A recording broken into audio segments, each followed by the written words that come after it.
Just before I turned 40, I set out to write my first novel. I was simply trying to tell a story that I thought my daughter would love. She was 5 years old at the time, and I tried to imagine what she might want to read at age 10.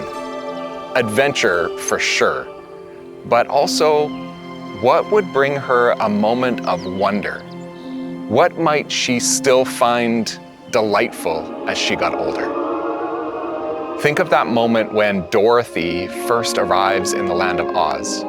We must be over the rainbow. Or the looks on Jane and Michael's faces when Mary Poppins pulls more and more things out of her bag. But there was nothing in it. What about when Lucy pushes past the fur coats in the back of the wardrobe, only to smell pine trees and hear the crunch of snow under her feet? Del Ryder's story is about uncovering wonder, rediscovering delight, and fighting for it. It's a fast-paced adventure set in another world, but it's also about slowing down long enough to notice the beauty of everything around us.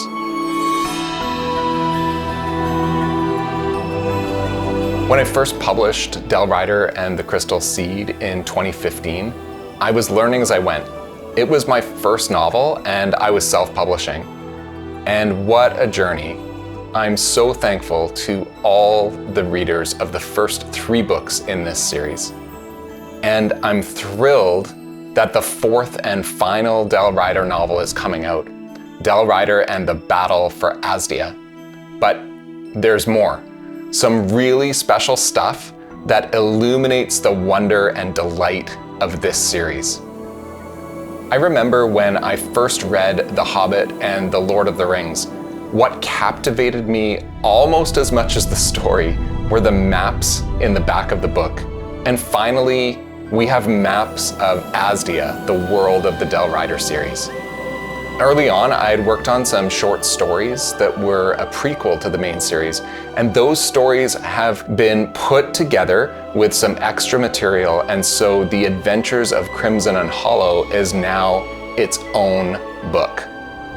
And what I'm most excited about, the entire Del Ryder series with the prequel, so 5 books and the maps, all together in a beautiful single-volume hardcover book. This story is for anyone who longs to see a brighter tomorrow.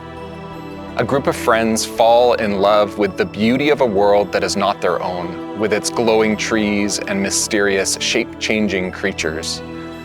Along the way, they learn to believe in themselves, to trust one another, to be brave in the face of calamity. And as we journey with them, a delight and a hope deep within us is once again rekindled.